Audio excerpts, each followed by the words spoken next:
Hello and welcome back to Mind of Crime. So I'm continuing reading You with the Sad Eyes by Christina Applegate. So we're on chapter 4. And the chapter is called Quit.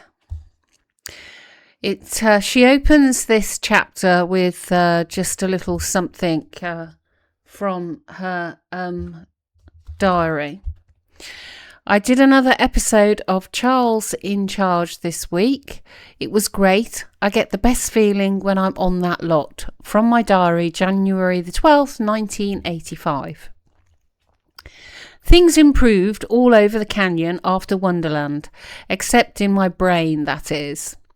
My mum said that when I hit my teens, she loathed me. The only time in my life that she actively hated my guts. I was so depressed and such a horrible little arsehole because of it. I can hardly blame her. Whenever I sneak into my secret mental box and read my diary from those years ago, an image crystallizes of a sad, innocent, complicated kid. I find that at age 12, I describe myself as 5'5", 110 pounds, white blonde with green eyes. Under, in case of emergency, please notify, I've written, please let me die. Although at some point I had scribbled out that particular plea. There, my home address, and there under business address, I've written 20th Century Fox. Amidst all the usual teen angst about friendship and love, there are the first signs that I'm incredibly hard on myself, especially when it comes to my physical appearance. In 1984, I write in regard to a guy named Mike. I wish he would like me, but I'm too ugly. 10 days later, I tell my diary, you won't believe who I'm going out with, Mike. I read these pages now and can see how my mind was catastrophizing. My fling with Mike doesn't save me from my inner critic, though.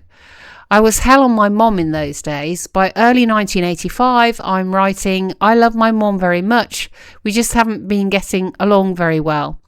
As my teen years go on, it's as if my mind became like a witch's mind, fighting against me half the time. My mum caught me smoking in front of the teenage dance club, Hot Tracks, on Van Nuys Boulevard. It wasn't just the two of us against the world anymore. I was sneaking out and rebelling. I got in so much trouble. I was desperate to be that normal, rebellious high schooler from all those John Hughes movies, although in my case my hair was shaved on both sides, and I was wearing combat boots, fishnets and a pillowcase for a skirt. Instead, I was working, even though I wouldn't admit it at the time. I think it was work that ultimately got me through. I don't know what would have happened to me without work. Given the world I grew up in, I'm guessing that for a start, I was candidate for some serious addiction issues. Although my mom said to me, if you ever do drugs, I will kill you and I'll kill whoever gave them to you. But working saved me because I had one clear thing to do. I had to show up on set, be an adult and nail the scene. I never look back and wish I had had a different life, at least in regards to working from such a young age, though maybe once. When I was 13, probably only a few weeks after that diary entry above about how much I loved Charles in Charge, I told my mom I was quitting acting. I don't want to do this anymore, I said. I just want to hang out with my friends. Recently, my mom found my passport from those years. I still look at my photographs sometimes, trying to see something, trying to understand who that person was and maybe who she has become. We are all an accretion of experiences like silt at the bottom of a lake.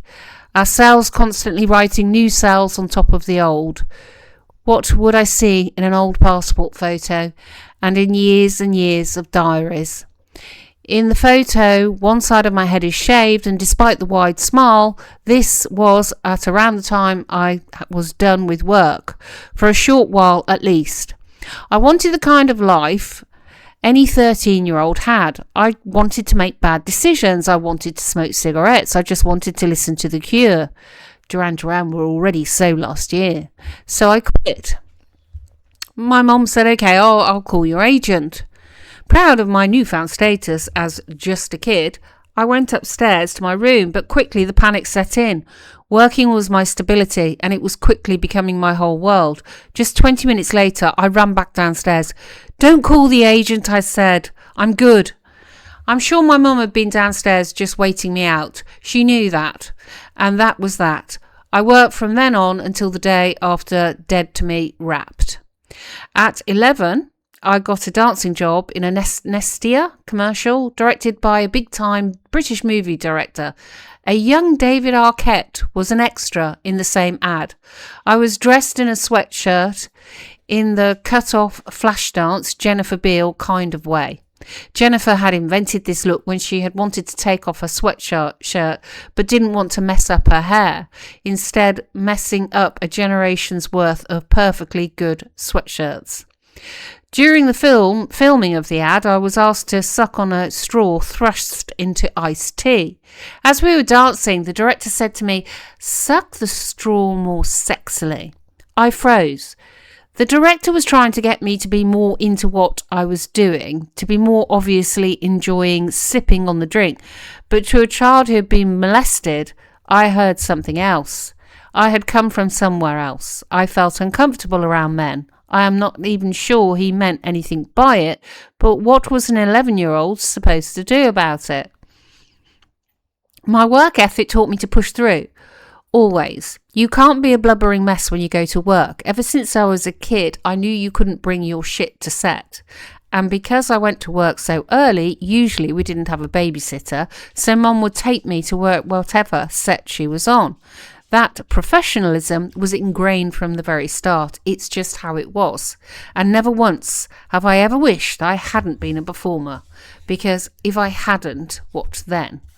I'd have been dead. I've watched my friends struggle their whole lives because of how we were raised in that canyon. But I always had work, always some place to go. I had an appointment to be somewhere, to prepare for something and to show up and do something. Other people were relying on me, and because I'm an abider of rules, I turned up. I worked and I sucked it up, and I went back the next day. Otherwise, coming from where I came from, not just addicted, dead for sure. Work was discipline. The day after my 13th birthday, alongside other 13-year-olds, accounts of my special day and my friends and a Christmas parade we'd all attended. I'd written in my diary, P.S. I still love Scott. I was about to head to my grandmother's house in South Bend for a week. That Christmas we had made our usual trek to South Bend to see her. For some reason, my then boyfriend Scott flew in too.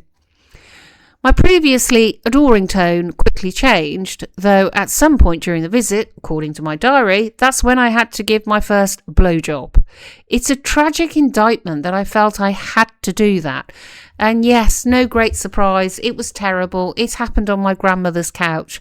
And frankly, that act was the grossest thing I'd ever experienced in my life. As soon as it was over, I felt myself starting to throw up. So I ran into the kitchen and I drank an entire diet soda just to get the taste of it out of my mouth. Sex was no surprise to me, but still it grossed me out.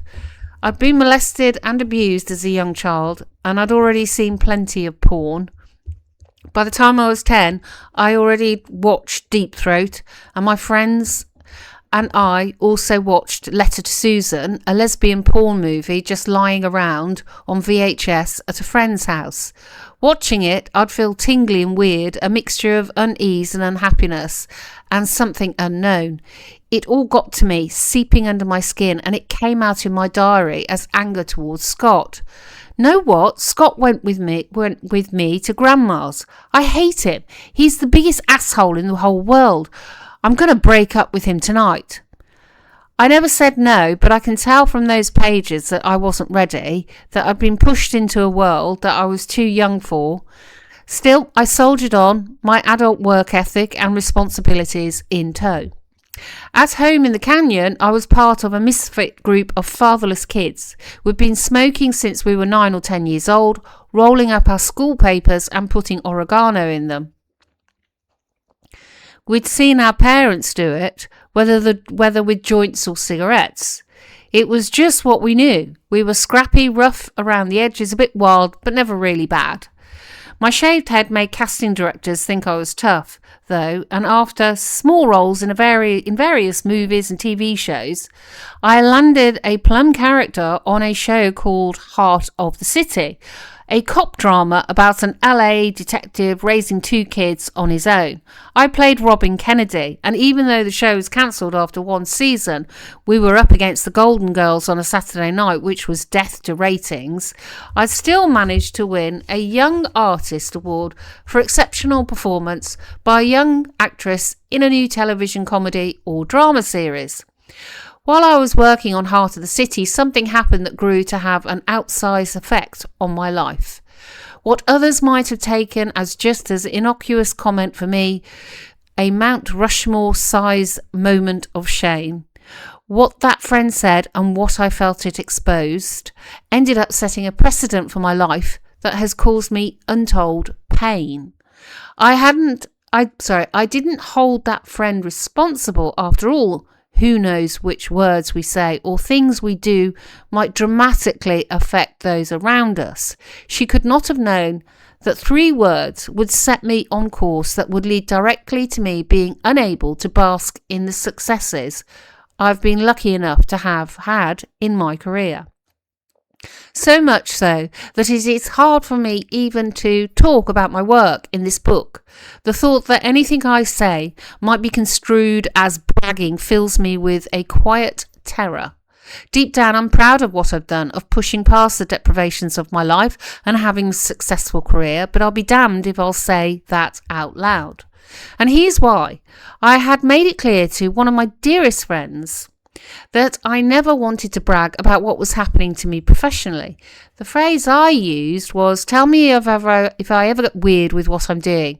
And I meant it. I didn't want it to be one of those people who thought that my job as an actor somehow signified that I was special. We actors can get so self-regarding as though the act of inhabiting a character that is different from ourselves is some kind of alchemy, when in fact it's a trade as mystical and mysterious as knowing how to cut hair or unclog a sink.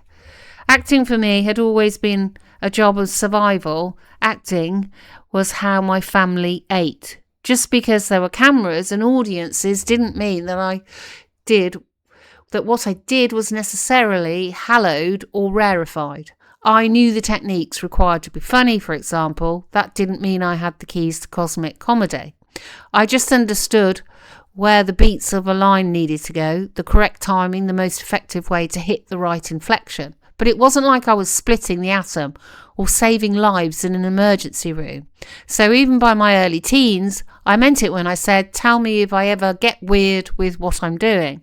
But I was about to be caught up short by that plea.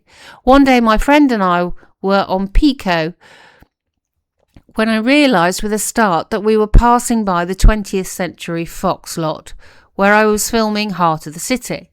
We'd been chatting and I hadn't been paying attention. I remember vividly that the Doors were playing on the car stereo, so my mind was on the music. But echoing the entry on the title page of my journal, business address, 20th Century Fox, I innocently said, oh my God, that's so weird. That's where I live. There was a beat of silence. You're doing it, my friend said. My blood stopped, and that was it. Tell me if I ever get weird with what I'm doing. I had gotten weird. I had broken a sacred inner rule to never come off as someone who thought that acting was anything special. Since that day, I have never spoken about my accomplishments, not a single day. I don't boast because the girl whispered in my ears and still whispers every day, you're doing it. But it's not a searing modesty. It's much worse than that. I'm not just desperate to play down my career. In fact, I've often felt great shame for doing what I do. Being busted for doing the exact thing I always promised I wouldn't left a taste in my mouth I can't get rid of. The shame is like a virus, hooking onto my low self-esteem and leaving me to struggle to gain pleasure in my work. You see my sad eyes? Now maybe you're starting to get why. When a new show, originally called Not the Cosbys, oh the irony, but retitled Married with Children, was casting, they too wanted a tough, rough round the edges blue-collar kid to play the character Kelly Bundy, the daughter of a blue-collar slob and a live-wire blousy woman. As originally conceived, Kelly was not a dumbass, she was a biker chick. Too many young women coming up in Hollywood since childhood experience unwanted attention and abuse within the industry, but I was lucky to avoid it. I'll never really know why, of course, and we need to stop talking about what women can do and talk more about how men can stop it. But I've always had a hunch that being scary was one of the ways I was able to avoid the kind of sexual assaults perpetrated by all the guys who have been exposed in the last few years. My attitude was always, and here I'm quoting myself, I'm not going to tickle your winky for a job. That was not my jam. Thank you very much. It went further than making sure they knew I wasn't going to be railroaded into doing something I didn't want to do. I wasn't going to be nice to people just for the sake of it either.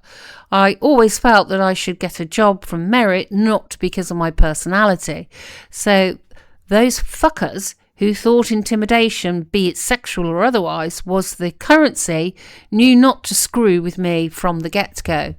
I didn't play that game. I made them scared of me. Harvey Weinstein, for example, was definitely scared of me. Once at a Miramax party, I heard him being lascivious about a woman as she passed by, and before I could even think, I said, "Oh, come on, man, that's just gross." Weinstein just kind of looked at me, and I could tell he was thinking, "Don't talk to me like that." But at the same time, I could sense a different kind of appraisal, as though he was also thinking, "This chick doesn't fuck around." And he was right to be afraid of me. I did not fuck around. From an early age, my mom had told me that people in the business needed me more than I needed them, and that stuck with me. It got me through whenever I was being pressurized. When it came to Married with Children, I didn't care either way though. I read the script and thought it was trashy. To me and to my mom, it read like a bunch of poorly written potty humour. Not the Cosbys, and certainly not for me. Thank you very much. Gosh, I'm getting fat. I have gained so much weight. Excerpt from the diary. As my career on TV blossomed, so did my struggles with my body image. By February the 15th, 1985, when I wrote those words about myself, I was working on a comedy called Washington. The pressures of being on screen had played into my already low self-esteem, creating a tremendously painful and damaging sense that I needed to be as skinny as possible. There are more references to my weight than pretty much anything else in my diaries at around this time. I didn't write much about the roles I was doing. Even at 13, working on TV was a job rather than anything notable. So I'll state for the record that in Washington, I played a character with the entirely believable name Sally Forehead. At least it wasn't Fivehead, I suppose. Sally was the bratty daughter of an idealistic DC politician in an era, the Reagan years, so long ago and comparatively innocent that the politicians could be both harmless figures of fun while at the same time committed to trying to make people's lives better. I know, can you imagine? Now audiences would laugh at the show's ridiculousness instead of at, well, its jokes. You need to watch only a few minutes of Washington to see how far our political culture has fallen. The characters might have been buffoons, but they were endearingly earnest. The world that show depicted feels as close to modern politics as to the Roman Senate. And therefore I am, with my Thompson twins haircut, shaved on the side and all kinds of crazy on top, wearing long dangling mid-80s earrings, gently ribbing my father about the charade that is his job. Who remembers the Thompson twins? They were great, the Thompson twins. I'm as wiry and slim as any 13-year-old might be, and yet my diary continually harps on my appearance. Even though Washington was short-lived, I was now firmly in the public eye, and that pressure was taking a huge toll. By June the 2nd, 1985, I was writing this in my diary. I'm turning into a vegetarian. I've got to lose weight. I'm becoming a fat blob. I look at myself in the mirror and I see a vision of obesity and blubber. Anyway, I hope I become anorexic. I've been struggling with these kind of thoughts for years, and though no one moment can lead to a lifetime's affliction, one incident in particular still weighs heavy on my heart. When I was 8 years old, one of the neighbourhood kids poked at my leg and said, "You're fat."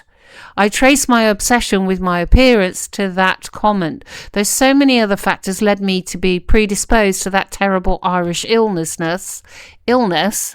anorexia. I was the child who had been surrounded by abuse. I lived in the public eye. I grew up in a city obsessed with appearance. I craved control in a childhood that had none. All these things that made my kids' comment land hard. All these things made that kid's comment land hard. They were the kindling, just waiting for the spark of cruelty. So began a lifelong struggle with body image and weight, a horrible relationship with food, and a warped sense of self so bad that I'd spend the rest of my life with a rampant dysmorphia. I never saw the skinny girl everyone else did. I only ever saw something else, and I still do. As 1985 went on, my issues with weight grew, only more pressing, more dire. I'm really down on myself and my body. This is an excerpt from her diary. I have decided to not eat anything and to just drink water and such other liquids. I feel that in no time at all I will be the skinniest of all my friends and people will like me more. I strive to be beautiful, but nothing seems to work. My mom said that I might be able to suck the fat out of my thighs. It's a new form of plastic surgery, and it is great. I just hope that I can do it soon. The only problem is I might have to be fully grown, and maybe I am or maybe I'm not, but I still hope I can do it, no matter what it costs. Let's have a toast to being skinny and me getting the fat sucked. So you just saw a tail run past then of two doggies. It breaks my heart to read this now. The extremity of it all scares me. The pressure I must have felt as an actor to conform to the weird Hollywood perfection, not to mention that I was already conflating being thin with being liked. No one pointed out that I was dangerously skinny, that my idea of self was warped, and that I did not need to change myself further. In fact, it was the opposite. I was a young woman on the precipice of adulthood whose body was already her greatest enemy, not her ally. My mother, all too knowledgeable about the pressures of being a woman, had seemingly done enough research to give me damaging ideas about how to brutalise myself with liposuction, how to reach for a perfection that was neither obtainable nor even real. I was 13. Good grief. I can only imagine that this was a projection of her own struggles, of a bond that went beyond mother and child into something closer, intermingled in ways that were both more meaningful and more codependent. It would take me years to understand that perfect was a chimera, a falsehood, and a life-threatening falsehood at that. That I could be a size 0 and call myself a fat blob signalled the failure of so many things, my own ability to see clearly, my mother's guidance, the culture of not just Hollywood but the wider world. Was it any wonder that when I looked in the mirror, I saw not beauty but the opposite? Still, I saw beauty in others. I had been fortunate to meet a girl on the set of Charles in Charge named Samantha Smith, who stood out as an incredible role model. I had appeared in 2 episodes of the first season of Charles in Charge, which was then a smash hit show. In one, I'd taped episode 6, Slumber Party. Samantha had also appeared, playing one of the girls who shows up for the party. Each of the girls arrives with something to contribute to the evening's fun. One bought a poster of Simon Le Bon from Duran Duran, and I can only imagine that was my idea. Samantha was already famous before her brief cameo on Charles in Charge. In November 1982, she had written a simple letter to then leader of the Soviet Union, Yuri Andropov. In the letter, she had revealed to the Russian premier her fears about a nuclear war between the US and the Soviets, imploring him to commit to avoiding a catastrophe. Andropov eventually wrote back. On the back of his very public response, Samantha had become a symbol of hope for the 2 Cold War superpowers, had subsequently spent 2 weeks in Russia, and had been a significant celebrity on her return stateside. When she and I met, none of that really mattered. We were just 2 sharp kids working on a TV show, and we quickly became firm friends. She was sweet and interesting and wise beyond her years. Then one day I was sitting on the steps outside the set of Washington, having a cigarette, when someone found me to deliver the news. Can you believe that little girl who wrote that letter to the Soviets just died in a plane crash? My heart stopped and my head fell into my hands. There had been a crash in Maine as Samantha had been returning home from shooting a TV show, and she and her father, along with 4 other passengers and 2 crew, had died. I couldn't breathe. One of the older actors on Washington, seeing me crying, asked me what had happened. I could barely get the words out. My friend just died, I said. The actor took out a piece of yellow paper, and with a blue pen he wrote, "Here's to the tears of friendship. May they crystallize as they fall and be worn as gems in the memory of those we love." I still have that piece of paper. I sometimes turn to my journals from back then to try to connect with Samantha. I can hear my 14-year-old self in the exclamation points and emotion on the page. May 17th, 1986. Fuck, she was special. I miss her.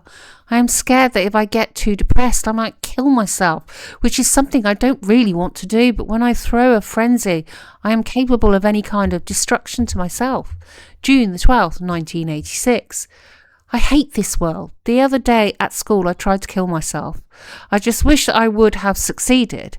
Every day seems to get worse. Dying sounds better and better. Ever since Samantha's death, things haven't been too good. Fuck, I miss her. I just want to be with her. My sweetheart, my love.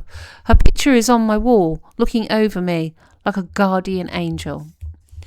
I want to go back and find that 14-year-old girl, the one who was determined to be modest to the point of self-effacement.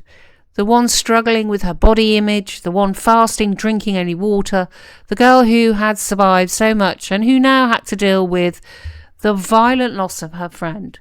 I want to wrap her up so tightly and tell her everything will be okay. I often think about how MS is exacerbated by trauma. My current stomach problems act up if someone starts to stress me out. I start vomiting, almost like my body is trying to stop the noise too. Then I end up in hospital again. I just want everything to stop, but it won't stop. I'll be stuck in this bed, my brain lesions sparking like a downed wire. I'll be pouring through my journals from when I was young, trying to find the key to something. Perhaps I saw into the future in ways that are hard to believe. This from, again, June 1986. The bright days that I so look forward to are turning to grey. Why is life for me more of a chore than an experience? Each time I awake, I dread the day that will follow. I wish that the pain I feel inside would terminate. I hate it here, but I suppose that I should look on the bright side. My heart says what bright side, and my mind says that there is joy on the long and winding road ahead.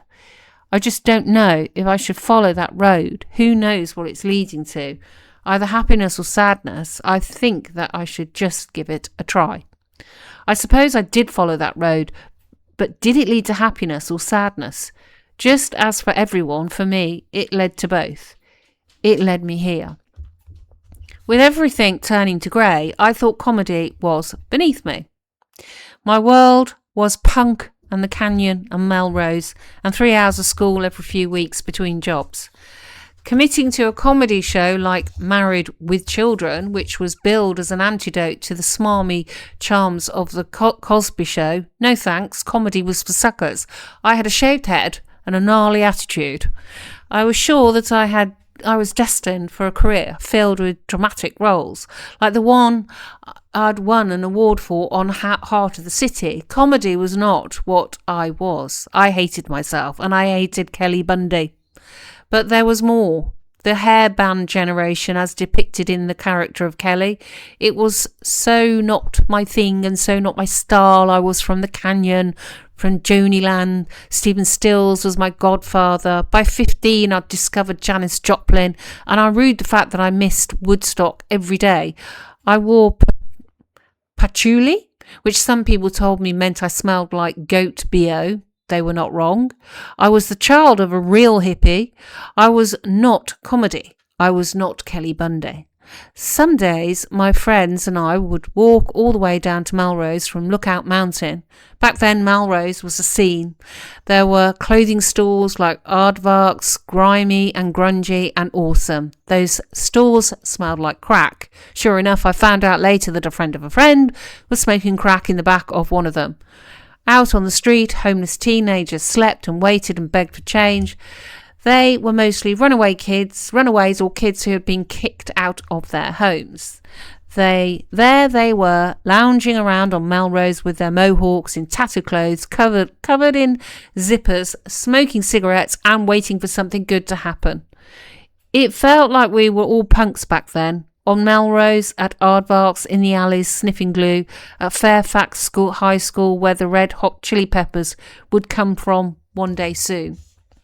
I didn't go to Fairfax High School.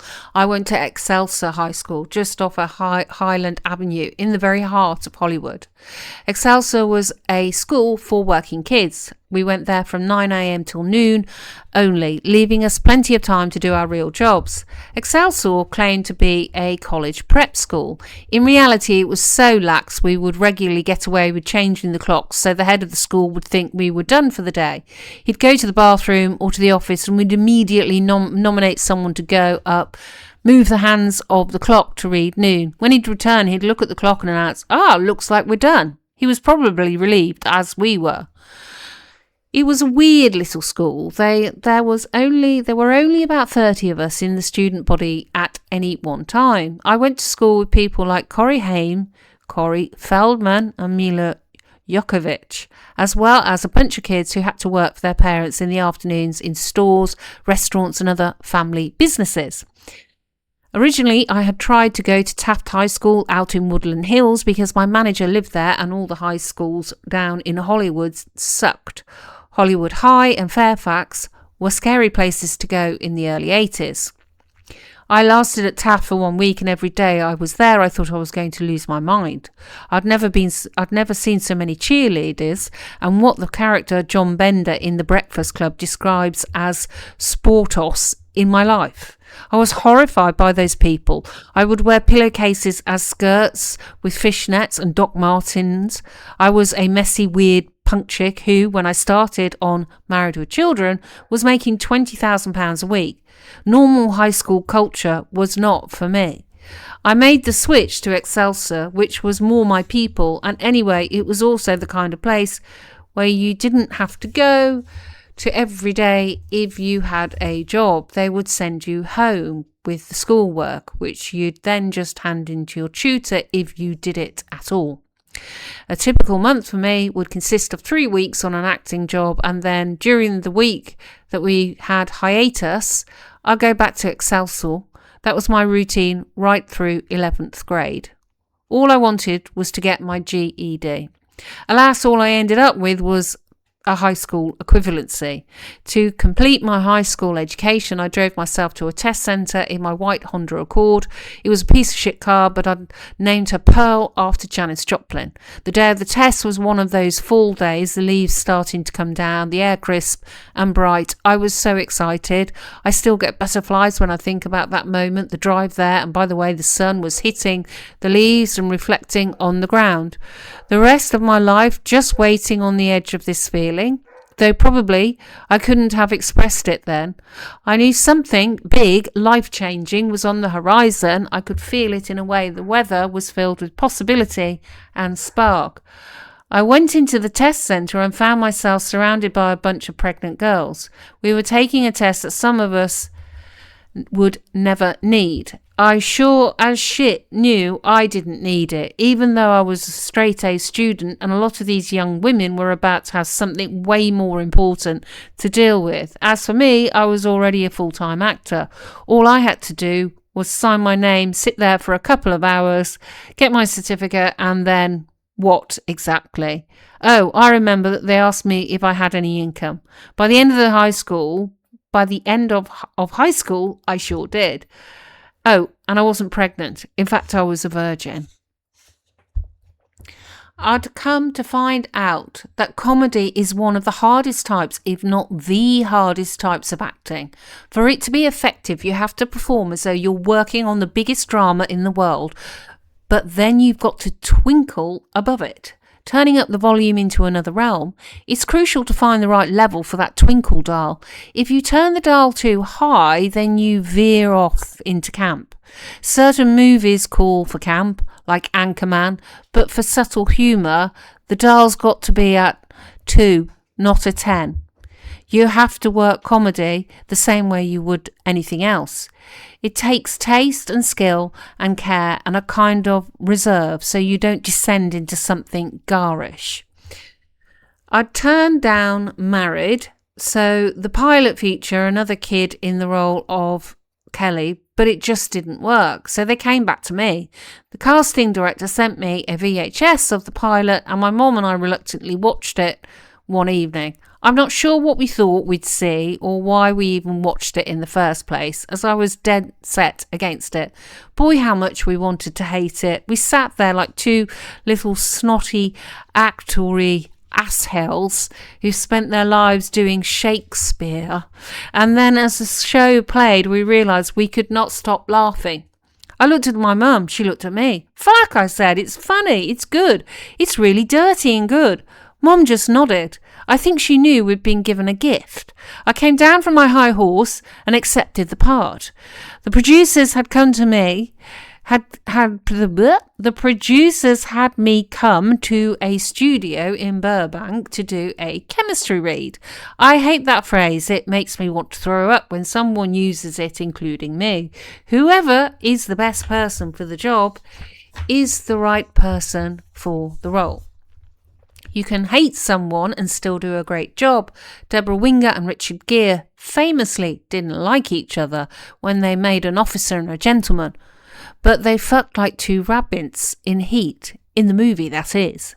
But their acting, opposite me, was David Faustino.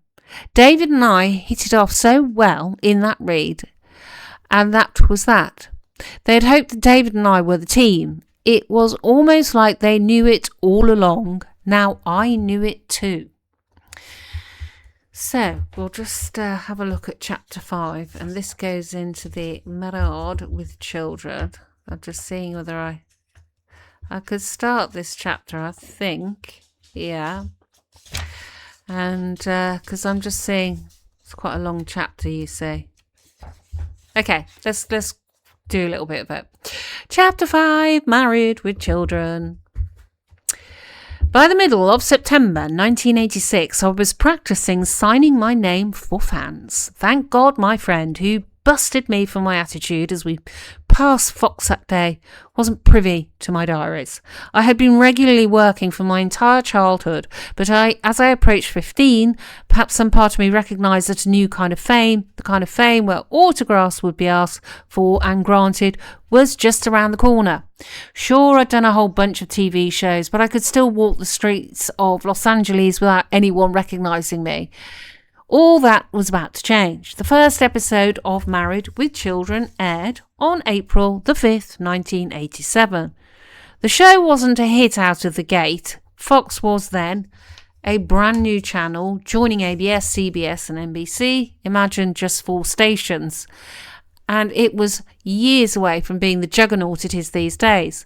I don't think any of us thought the show itself would still be going a decade later, and the early snobbish reviews hardly helped. Most of them focused on what was perceived to be the show's crudity, broadness of humour, misogyny and obsession with sex. Loved by critics or not, I was suddenly a major TV show and quickly became paid accordingly. I started at $20,000 per show, which for a 15-year-old girl was a lot of money. It was a lot of money for anyone and still is.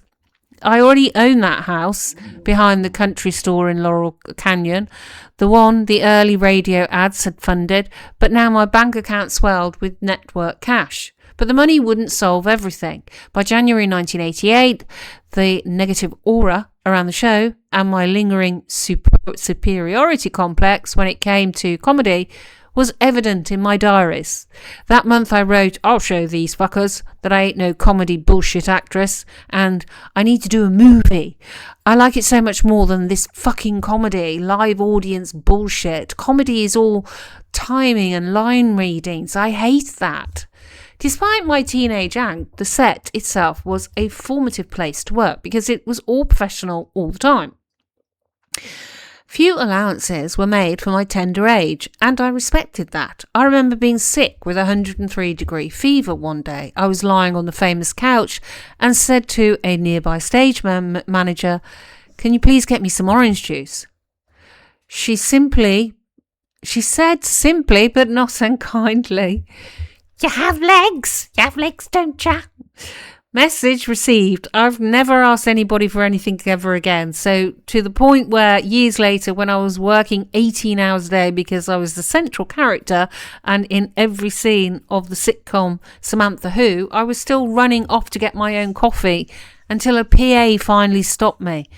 "Can you please stop going to craft services? You're actually taking time away from the set." Still, it hurt every bit of myself to ask him to get me a double espresso. I was so tired I was drinking 10 or more every day just to get through. So Married was where I truly grew up. It was a place of do it for yourself, a place to be professional, to be on time, to know your lines and everyone else's, to hit your marks. There was no fucking about, ever. Let it also be noted that my mother came to every single taping across all 11 years. It may have looked like a loosey-goosey comedy, but as I've said, comedy doesn't work unless it's tight, choreographed, nailed. We nailed it every single week. Though Kelly Bundy was supposed to be a tough biker chick, that changed quickly. A short time after the show began, I happened to go to the Cinerama Dome on Sunset Boulevard to watch the documentary called The Decline of Western Civilization Part 2, The Metal Years. In the movie, documentarian Penelope Spheres headed to Gazzari's, a nightclub on the Sunset Strip, to chat with a young woman named Cindy Bermiza, aka Ms. Gazzari, dancer, 1987. Cindy had just won that prestigious competition, a contest in which the girls wear lycra dresses, their hair way up, super big, all crimped, and groupie-like dance and twerks for their suppers, all hoping to win that cherished title. At one point, Spheres asked Miss Gazzari, "What are you going to do now?" And without missing a beat, Miss Bermiza answers, "I'm going to continue on with my modelling and hopefully go on with my actressing." The next morning I called production and the wardrobe people on married. Kelly Bundy is someone else now. We're going down to Melrose. We're going to get some concho belts. We're going to get lycra dresses. We're going to go full rock slut. Kelly Bundy was going to do some actressing. The transformation was immediate and iconic. Kelly Bundy was now exuded a kind of innocent sexiness. She was fully recognisable as an 80s icon, a lovable airhead who hung out with wannabe rock stars. If you watch Married with Children closely, you'll see pretty quickly that I played Kelly as a tease and as a virgin, which is why I think viewers loved her rather than hated her. One of the creators, Michael Moy, and I talked about this regularly. We agreed to keep Kelly virgin. I'll have the Kelly is a tramp opinion come solely from her brother. Bud. In season 2, Bud says, "You're dirt, Cal." When I watch this now, it rings so harshly and Bud seems despicable to me. But in that episode, I reply, "Yes, but everyone knows it," taking the wind out of his misogynist sails. Kelly knew what people thought of her and wasn't fazed by it because we all knew, or should have known, it wasn't true. And yet, alas, in that same episode, I'm wearing a tight leather skirt and wiggling my ass to put the other bowlers off in a bowling tournament. That said, Kelly was not overly promiscuous. Bud might have accused her of it, but she gave no indication that she did much beyond flirting. She was a product of the time of MTV music videos with women who wore corsets that were way too tight and did weird stuff for guys with frizzy hair. At the time, these videos were everywhere, and it was my way of expressing what was happening in the zeitgeist. Yet I have been told that I just played a whore. Not true. Kelly was important to me, and I needed to be perfect for her. I'd shaped the role, and I would damn well put my all into it. I dug myself into a hole with the character, though, because I'd had to be skinny. I had a vision of the specific clothes I wanted her to wear and to wear those clothes. I had to lean even deeper into my eating disorder. The anorexia was terrible. I wanted my bones to be sticking out. If I did eat something, I'd punish myself. Sometimes I wouldn't eat for a whole day. My diaries from those days recounts the deepening of my self-image torture through both prose and poetry. On TV, I was playing a kind of dumb blonde Miss Gazzari dancer role, but in private I was writing poetry and dressing grudgingly, slathered in patchouli oil like a little hippie weirdo. In fact, my diary from 1987 reveals a 16-year-old who, though now increasingly famous, was still deeply conflicted, struggling and often in an emotional agony. There's a poem for that time entitled "Help Me, I'm Falling," a reference to the Joni Mitchell song "Help Me." The sea is not a sea. A tree is not a tree. It has all gone away. I cannot see. The walls are closing in. I don't know where I've been. My life has lost its light. There comes nothing from within. I only am alone.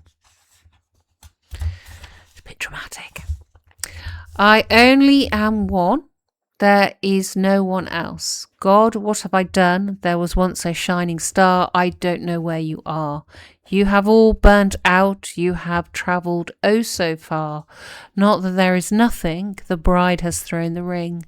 The moon is black. I'm a bird without a wing. The surrounding pages are filled with the pain of a young woman whose traumatic childhood was catching up with her. In 1987, I had indeed booked a guest spot on 21 Jump Street, another hit Fox show. It was being filmed in Vancouver rather than LA, and it would be the series that made Johnny Depp's name. I already knew Johnny. He was part of my friend group growing up, a group that included my still best friend Sam Sarkar. Sam has been there for me in every conceivable way since I was 15 years old. He's seen me at my best and my worst. My mom always said I should have married him. But it's for the best that I didn't, because he's one of my closest friends, and I know he'll always be.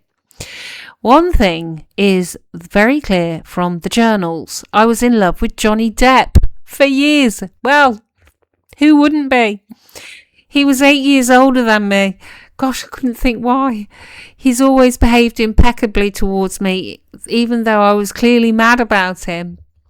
That does make me laugh. It seems that back then I was just one of the guys to him, yet my journals are filled with complicated and never-changing feelings. I swing from swoon to a cold bucket of water on my face in the span of less than 2 months. I have been having really strange dreams about Johnny, of all people. I can't really analyse them because I don't remember what they are once I wake up. I only remember who's in them, Johnny. I can sit here and wish he was something that he's not. I can't change him, but yet I wish I could get through to him. Johnny and his guy friends would invite me up to Vancouver to hang out with them while he was filming 21 Jump Street. There are lots of entries about my trips to Canada in my journals. Mostly I loved it up there with the guys. I would sleep in the same bed as my friend Sam. He would never try to touch me, nor me him, which is why we're still friends to this day. In the morning he would make coffee and put a little Bailey's Irish cream in it, and we would talk and write poetry. One incident from those days is noticeably missing from my journals. On one trip to Vancouver, I went to hang out with Kim Manners, a long-time TV guy who directed a bunch of episodes of Jump Street, at his place out in the woods surrounding the city. I remember sitting dangling my legs into the hot tub, and then my memory turns to total darkness. Everything is missing until I find myself scrambling up some stairs with no idea where I was. I frantically searched for a piece of mail or anything with an address on it. Finally, I called a cab. It dropped me off back where I had been staying with the guys. I didn't tell anyone what had happened. I kept my cards close to my chest. I had marks all over my butt, but that's all I knew. Clearly something bad had happened, but to this day, I have no idea the full extent of it though. It's hard not to imagine what that guy did to me. I remember Sam putting me to bed and looking after me. Sam was and still is my angel. Kim Manners. Arsehole. Orbiting in and out of this group was a little-known actor named Brad Pitt. Oh my God. She's probably mad about him as well. In 1989, I invited him to be my date at the MTV Video Music Awards. He was already a part of my extended friend group. We had been platonic pals for the longest time. He'd often swing by my 750 foot row house and with the tiny door, and we'd have barbecues and hang out, always as part of a bigger group. Sometimes he and Sam would do a little gardening. I still have pictures of them with rakes in their hands, cleaning up my mum's yard. Then one day I took another look at Brad and thought, apparently he did the same. So I invited him to the awards. I had to get there early to rehearse my appearance, and Brad was kind enough to drive to my house to pick up my mom and Laurie Depp and get them to the theatre. In my 1988 journal, I note, my best friend is Johnny's ex-wife, Laurie.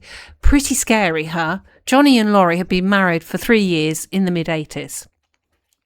That night I was to present the Best Group Video Award alongside Alice Cooper. I was peak Kelly Bundy at that point, at least as far as the outside world saw it. Even the script I'd been handed played into my dumb blonde persona. As we introduced the nominees, I was to ask Alice, no solo artist has ever won in this category. Coincidence or conspiracy? What do you think? To which he would reply, Christina, you're such a Bundy. But I was something else too, at least in my own mind. Far from an idiot in a lycra dress or cropped t-shirt, I'd chosen a Cecil Chapman gown. I'd chosen a Cecil Chapman gown to wear for that MTV show. Friends told me it wasn't appropriate for that kind of evening. It was too classy, too classic, too 1950s old Hollywood. Chapman was a legendary designer of the 40s and 50s. She dressed Marilyn Monroe, Greer Garson, Elizabeth Taylor and many others. And to get that dress we had to punch in a secret code at the atelier and then agree not to touch any of the garments housed there unless we intended to buy them. So rare and expensive they were. That Chapman dress is a one of a kind. I still have it. I forget exactly how much I paid for it, but I know it was a lot. I wish there was a picture of it in the book. I'll have to try and look at it. I bet it's absolutely stunning as well. Diaphanous and ethereal, it boasts large red and yellow and black hand-drawn flowers on white shift, and I paired it with a scarf of the same material wrapped around my blonde hair. I think it's the single best dress I've ever worn in my life. I felt incredible in it, and no, it wasn't the kind of thing the MTV Awards, I wish I could, sounds gorgeous, expected, and no, I didn't give a shit. That dress was me, expressed perfectly. In fact, I felt so powerful and sure of myself that for once, that when the awards show was over, I left with Sebastian Bach, not Brad Pitt. I had spent all night staring at Bach, who was then a long-haired hunk fronting the band Skid Row. I hate to put it like this, but Brad back then was still making his way as an actor, and he wasn't yet the Brad Pitt, the man of so many people's dreams. And it gets worse. Brad was left to suddenly drive my mom and Laurie home. Apparently, at a gas station on the way, Brad almost got into a fight with a bunch of gang members and, not surprisingly, was subsequently very mad at me. We didn't talk for many years after that, but much later, at different times, two of his movie star girlfriends asked me if it was true that I was the girl who left Brad Pitt behind at the MTV Video Music Awards. Brad had apparently told both of them separately that he was still mad at me. Eventually we agreed that I'd been a kid, and though he deserved much better, it was time to forgive the child who dumped him for the lead singer of Skid Row. Of course, Brad is now the Brad Pitt, and Sebastian Bach, well, he still has long hair, I guess. My diary at the time doesn't exactly reek with guilt. I was a 17-year-old television star in a Chapman dress. It seems Bach and I ended up at Cat House, the notorious once-a-week club where people danced to rock music, where Guns N' Roses, Motley Crue, Aerosmith and so many others would hang out. So, entry from the diary, Friday, September the 8th, 1989. Wow, what a couple of days I've had. I did the MTV Awards on Wednesday and had such a blast. I've met every famous groovy person imaginable. Then I went to a couple of parties and ended up at Cat House with Sebastian Bach. Alas, no mention of Brad at all. Oops, it wasn't as if Bach was a catch in any case, and yet I still found myself worrying about his feelings more than my own. A fatal flaw that I carry with me to this day.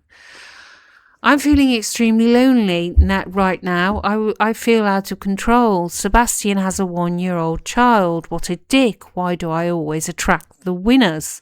I had really started to like him. I mean, I wouldn't want a relationship with him or anything, but still the whole thing is that he did that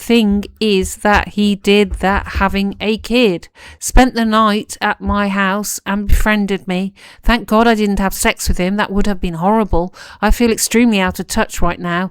It's freaking me. I had 2 days of living in the fast lane, and shit, it's fun, but we shouldn't be doing a lot. You really lose touch with your morals. I hate the whole famous thing and the whole scene for that matter. Wow, I can't wait to see what the magazines have to say about all of this. The rumours are probably flying about Sebastian and me right now, but I don't know what to do. I really want to go to his show on Sunday, but if I tell him that I know about his child, I can't. He might get upset, and that's not good, especially before a gig. By then, if I do go, I can't tell him I know before he goes on, because that would be a confrontation. So I'd have to wait till afterwards, which means a couple of hours of tortures beforehand. Right, okay.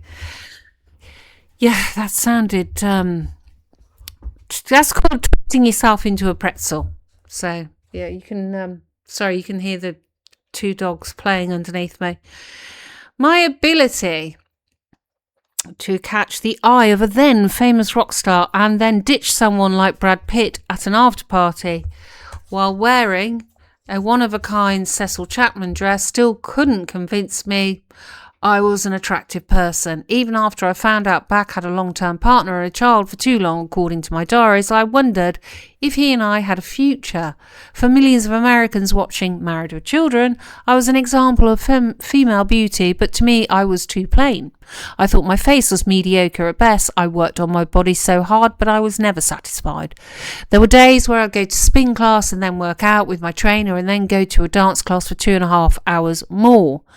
After chasing the unattainable, abusing my body in the service of a quest for perfection that was itself as damaging as any addiction, my sickness for perfection was always the driving force in my life. I can't blame anyone on Married for what I went through. Sure, it was always part of the show that I would be an object for men to leer at, but I was the one who wanted to wear those Kelly Bundy dresses to represent something in the zeitgeist. This whole rock slut thing was happening and it was completely fascinating to me. And I thought it would be interesting to try to capture it on the show. And as hard as it may be to believe I was genuinely innocent of my effect on people, I was just a kid. By season 2, I was still only 16 years old and depressed and dressing relatively modestly on the show, although there were times I'd walk on set and the crowd would catcall me. In episode 3 of that second season, I entered stage left in an off-the-shoulder sea green dress, and someone audibly whistled from the audience. I was so disconnected from who I was and what I gave off, I had no idea I was attractive to anyone, as multiple entries in my diary will attest, and that the catcalling passed me by completely. And it wasn't just I didn't expect anyone to actually express lust in any way.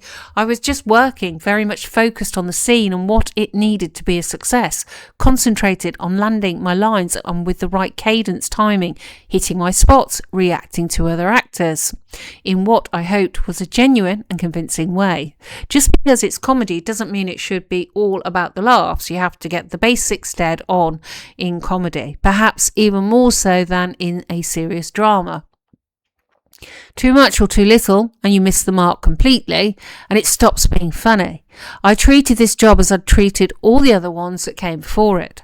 I had to get it right, and yes, I was truly innocent and I was very young, so the whooping and the hollering, I didn't hear it, even though we always had a live audience, and sometimes they would get so loud and inappropriate that the crew would have to tell them all to shut up. By season 3, all bets were off. By episode 3 of that season, I was in a tight purple skirt, my leg up on the table, trying to entice Matt the football player. More and more my midriff was bare, the clothes tied to the skirt shorter.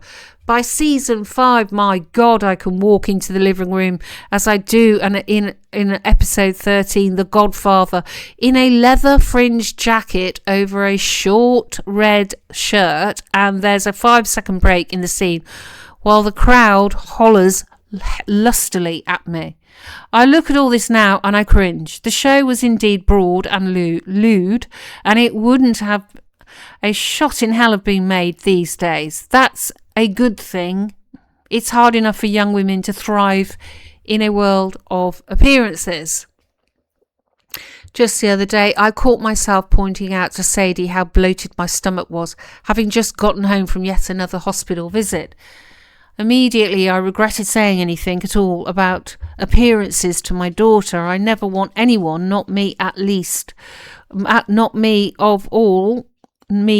of all, to talk about how women look, especially around Sadie. I want people to love her for her smarts and humour and charisma and kindness. Her physical beauty should be beside the point. So I'm damned if I'm going to echo what the world is already saying too loudly. Back in the late 80s, the world seemed to think that I, Christina Applegate, not Kelly Bundy, dressed like Ms. Gazzari, too. This suited me greatly because away from the set I could just be me and not recognised. I could walk through Hollywood and only the keenest of observers would still recognise me. Even still, every Friday for a taping, I had to squeeze into those clothes that would show if you ate something as tiny as a single grape. If I was going to eat something as horrendously huge as a bagel, I would scoop it out and maybe eat half of it, or maybe half of a half, and that would be my food intake for an entire day. Okay, so I'm just having a look at where we are with this chapter. It's quite a long chapter. It was a very long chapter. Okay. Yes. Okay, so we're going to leave it there because the rest of the chapter is like reading a whole nother chapter. Like it'd be here for another hour. All right, so thank you very much. Please do leave a comment. Do a like or something. The only reason I ask this is because it gets it out there into the world. And there are, hopefully, there will be other people out there that will be thinking about wanting to know about this book. So you're letting them know that there is somebody out here that they don't know of, that they would never have come across otherwise. Somebody's reading it, So it's your act of kindness for the day. So please, even if it's just hello, and that's it, and click on the like. All right, thank you very much indeed. Take care and see you soon with the next installment. Okay, bye-bye.